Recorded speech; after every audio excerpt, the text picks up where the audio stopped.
At ayun na nga guys, magandang umaga sa inyo lahat guys. Ito, may last stud session tayo ng imported Pomeranian dogs dito sa Capistrano Subdivision, Lucena City. Kaya na Sir Joel Montalan. Ayan, and ito, dito tayo. Pasok tayo dito sa bahay nila. Ay ko. So ayan.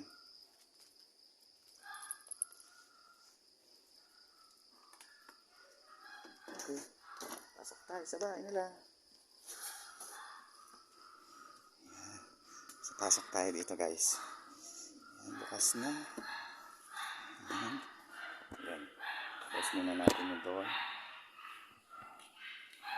Ayan. So nandito na tayo ngayon sa loob ng bahay nila. Ayan. Lagay ko lang sandali yung ating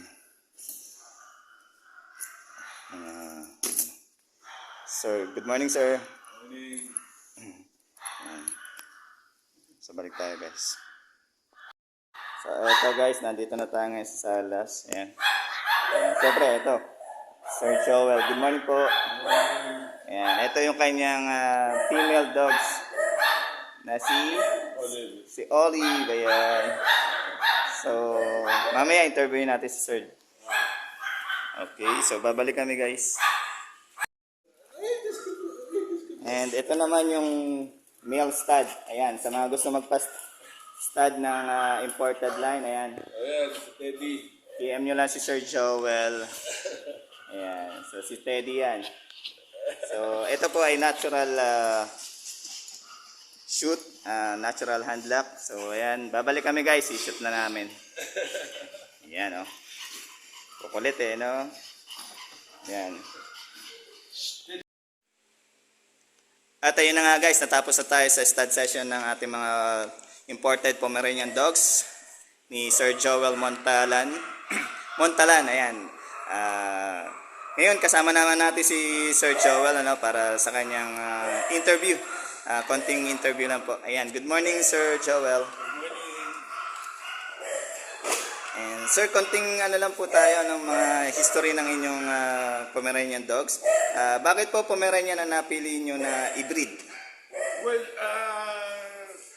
we chance upon kasi dati malaki yung mga breed na inaano namin noong I was in Singapore. Kasi yung unang dog namin na small breed ay sa Pomeranian. Dati yung Rottweiler. Nung nung nawala na yung Rottweiler dahil of old age din.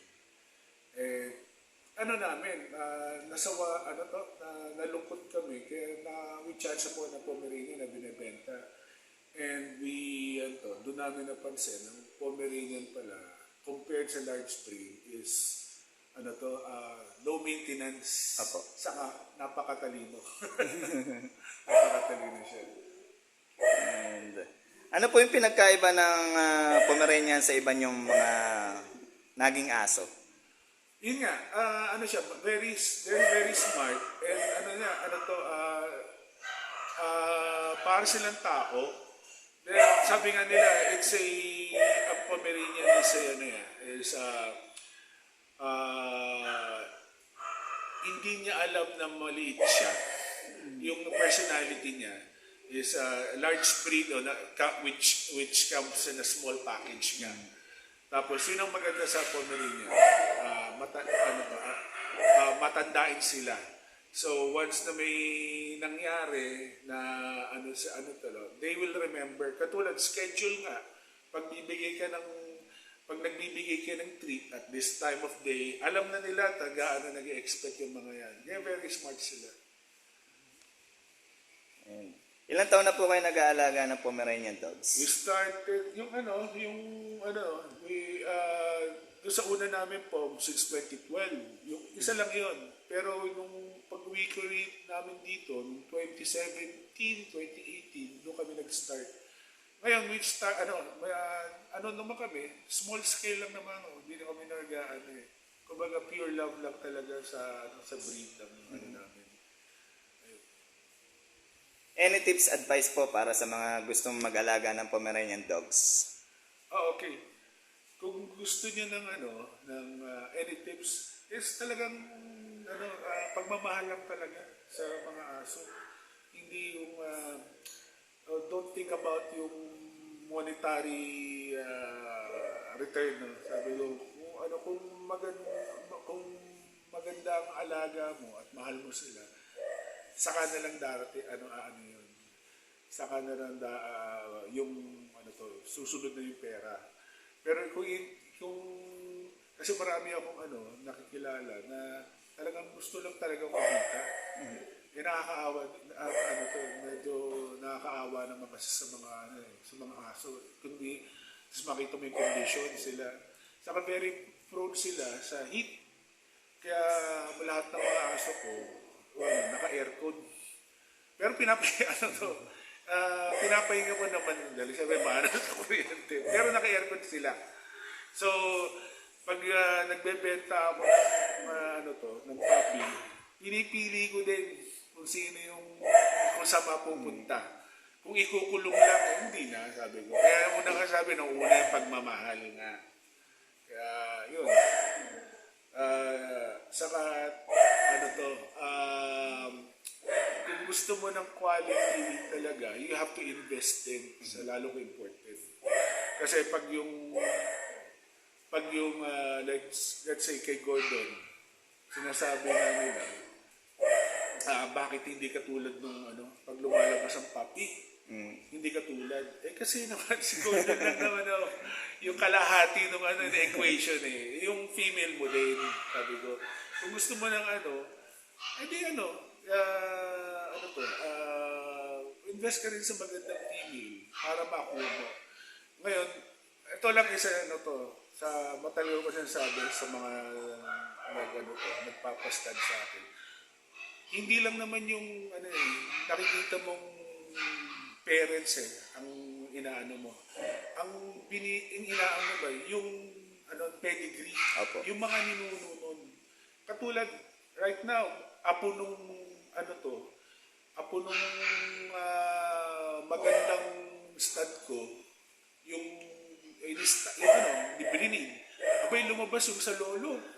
Sa lolo, okay yung kalololohan pa. Hindi lang yung tatay. Lumalabas din sa mga Hindi lang yung nakikita nyo. At yung malaking equation doon ay yung mga ninuno ay lumalabas yun. So, yun. Kaya nga sinabi ko kanina, kung yung female mo is tapos mo kay Gordon, hindi naman lahat switch ang bahan din ng kay Gordon, di ba? Opo. Ayun. So, paano po nila kayo makokontak pagdating sa mga magpapastad?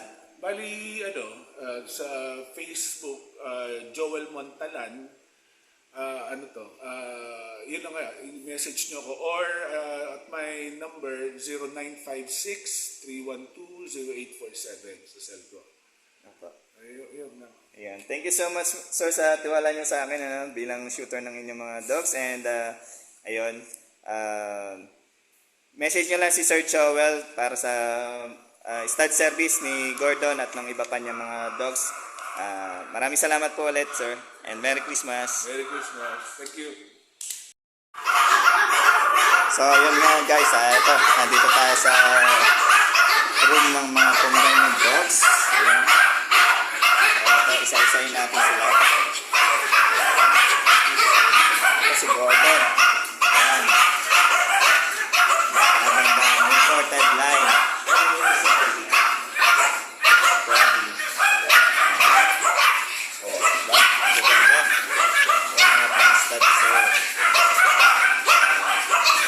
Ito na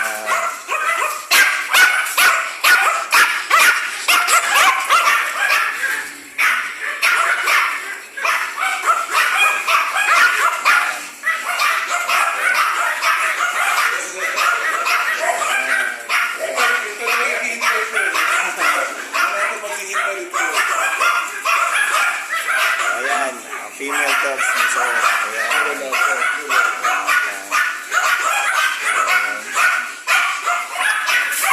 Ito si Gordon. So, sa mga gusto magpastad guys ha. Okay.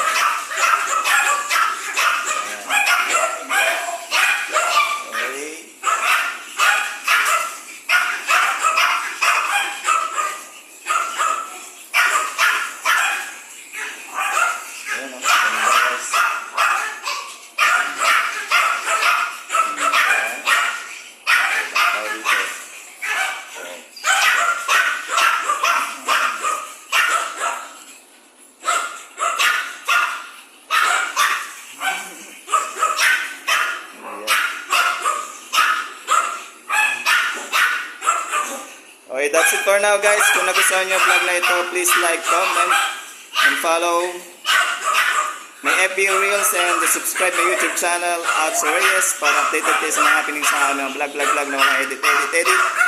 Bye for now guys. See you when I see ya. Bye-bye. Merry Christmas everybody.